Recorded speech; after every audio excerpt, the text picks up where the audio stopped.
செம்மணி மண்ணுக்குள் புதைக்கப்பட்ட உண்மை மீண்டும் காத்திருக்கும் தருணம்.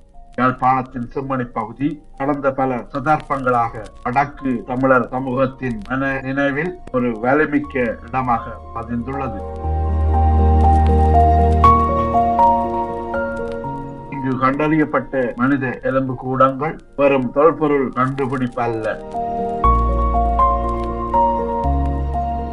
அவை ஒரு காலத்தின் சாட்சிகள். அவை காணாமல் போனவர்களின் குடும்பங்களின் மௌன கேள்விகள். அவை இன்னும் நிறைவேறாத நீதியின் சின்னங்கள். 2026 ஆண்டின் தொடக்கத்தில் 3ஆம் கட்ட அகழ்வுக்கான தயாரிப்புகள் முன்னெடுக்கப்பட்டிருந்த நிலையில் கடந்த நவம்பர் மாதத்தில் இருந்து பெய்து வரும் தொடர்ச்சியான கனமழை தளத்தை நீரில் மூழ்கடித்துள்ளது. இதனால் நீதிமன்ற மேற்பார்வையில் நடைபெற வேண்டிய அகழ்வு பணிகள் இடைநிறுத்தப்பட்டன. மாசி 9ஆம் திகதி நல்லூர் பிரதேச சபையின் உதவியுடன் தேங்கியிருந்த நீரை வெளியேற்றப்பட்டாலும் களம் இன்னும் தேரும் ததுப்புமாக இருப்பதால் உடனடி அகழ்வு பாதுகாப்பு அல்ல என்று அதிகாரிகள் தெரிவித்துள்ளனர். 240 எலும்புக்கூடங்கள் ஒரு நாட்டின் சுமை. முதல் மற்றும் 2ஆம் கட்ட அகழ்வில் மொத்தம் 240 மனித எலும்புக்கூடுகள் கண்டறியப்பட்டன. இவற்றில் 239 எலும்புக்கூடங்கள் நீதிமன்ற மேற்பார்வையில் அகழ்ந்து எடுக்கப்பட்டன. இந்த எண்ணிக்கை வரும் புள்ளி விவரம் அல்ல. ஒவ்வொரு எலும்புக்கூடும் ஒரு மனித வாழ்க்கை, ஒரு குடும்பம், ஒரு கதை, பல குடும்பங்கள் 1990களில் காணாமல் போன தங்கள் உறவினர்களின் எச்சங்கள் இங்கு இருக்கலாம் என்று நம்பிக்கையுடன் ஆண்டுகளாக காத்திருக்கின்றன. செம்மணி வரலாற்று பின்னணி. செம்மணி மயானம் 1990களின் இறுதியில் தேசிய மற்றும் சர்வதேச கவனத்தை ஈர்த்தது. அப்போதைய பாதுகாப்பு சூழலில் பல தமிழர்கள் கைது செய்யப்பட்டனர். பின்னர் காணாமல் போனதாக குற்றச்சாட்டுகள் எழுந்தன. சட்டவிரோத கைதுகள், நீதியற்ற கொலைகள் ஆகியவை வடக்கு கிழக்கில் பரவலாக பதிவாகியிருந்த காலகட்டத்தின் நினைவு சின்னமாக செம்மணி பார்க்கப்படுகிறது.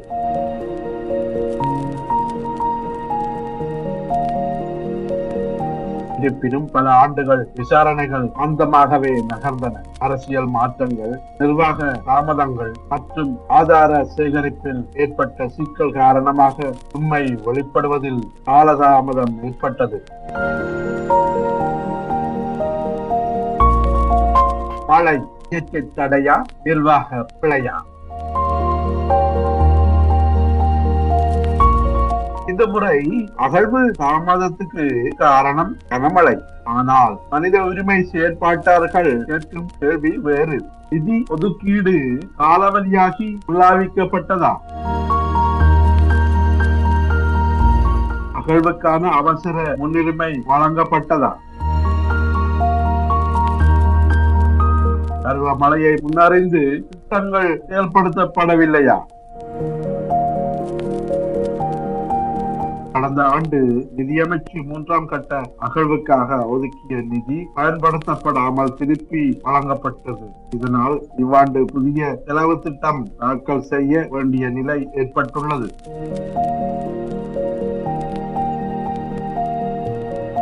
இது வரும் நிர்வாக நடைமுறையா அல்லது நீதி தேடலின் மீதான அரசின் அதிகாரிகளின் அக்கறை குறைபாடா என்ற கேள்வி எழுகிறது. நீதித்துறை மேற்பார்வை நம்பிக்கையின் அடித்தளம்.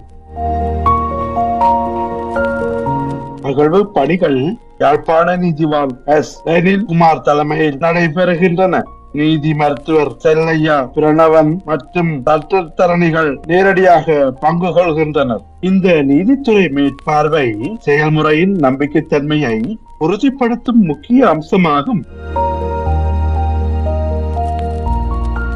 அடுத்த கட்டத்தில் மரபணு மாதிரிகள் சேகரிப்பு, குடும்ப உறுப்பினர்களின் மரபணு ஒப்பீடு, நீதி மருத்துவ ஆய்வு அறிக்கைகள் என நீண்டகால விஞ்ஞான செயல்முறை முன்னெடுக்கப்பட வேண்டும். குடும்பங்களின் காத்திருப்பு.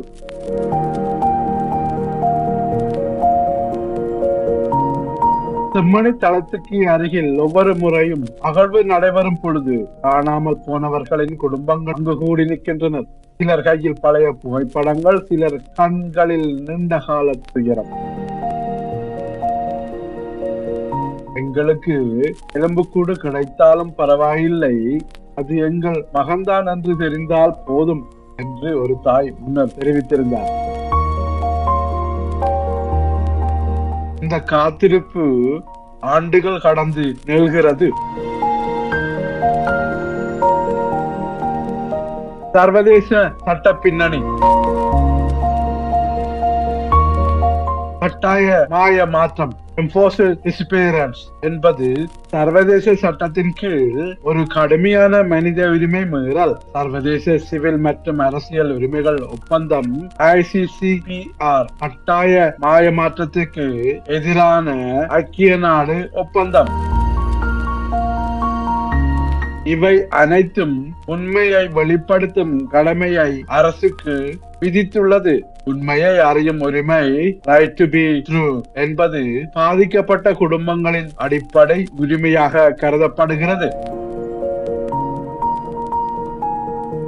அரசியல் மற்றும் பொறுப்பு கூறல். செம்மணி போன்ற தளங்கள் கடந்த கால அரசியல் மற்றும் ராணுவ நடவடிக்கைகளின் மீதான பொறுப்பு கூறலை நினைவூட்டுகின்றன. உண்மையை கண்டறியப்பட்டால் யார் பொறுப்பு, குற்றவியல் விசாரணை நடைபெறுமா, நீதிமன்ற நடவடிக்கை எடுக்கப்படுமா என்ற கேள்விகள் எழும். இந்த பின்னணியில் அகழ்வு தாமதங்கள் அரசியல் உணர்வுகளை தூண்டும் வகையில் உள்ளது. பங்குனி 16 முக்கிய தீர்மானம். பங்குனி 16 அன்று வழக்கு மீண்டும் விசாரணைக்கு வரும். அன்று 3ஆம் கட்ட அகழ்வு எப்போது தொடங்கலாம் என்பதற்கான தீர்மானம் எடுக்கப்படும். அந்த நாள் வெறும் நீதிமன்ற தேதி அல்ல, பல குடும்பங்களின் நம்பிக்கையின் அடுத்த கட்டமாக பார்க்கப்படுகிறது. செம்மணி நினைவின் நிலம்.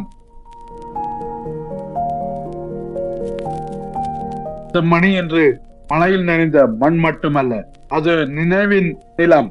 அது மறைக்கப்பட்ட வரலாற்றின் சாட்சி. உறவுகளின் உயிர்கள் அழிக்கப்பட்டு புதைக்கப்பட்ட புதை நிலம். மண் உலரலாம், அகழ்வு மீண்டும் தொடங்கும். ஆனால் இந்த மண்ணுக்குள் புதைக்கப்பட்ட உண்மைகள் முழுமையாக வெளிச்சத்துக்கு வரும் வரை இந்த இடம் நீதிக்கான அழைப்பாகவே இருக்கும். 240 எலும்புக்கூடுகள் கண்டறியப்பட்டன. இன்னும் எத்தனை? 239 அகழ்ந்து எடுக்கப்பட்டன. இன்னும் எத்தனை குடும்பங்கள் காத்திருக்கின்றன? மழை தற்காலிக தடையாக இருக்கலாம், ஆனால் உண்மையை தேடும் பாதை நீண்டகால பொறுப்புணர்வை கோருகிறது.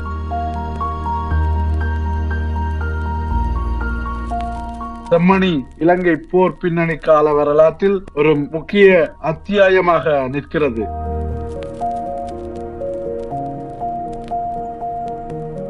அது கடந்த காலத்தை பற்றி மட்டுமல்லாது, அது எதிர்கால நீதியையும் எதிர்பார்த்து காத்திருக்கிறது.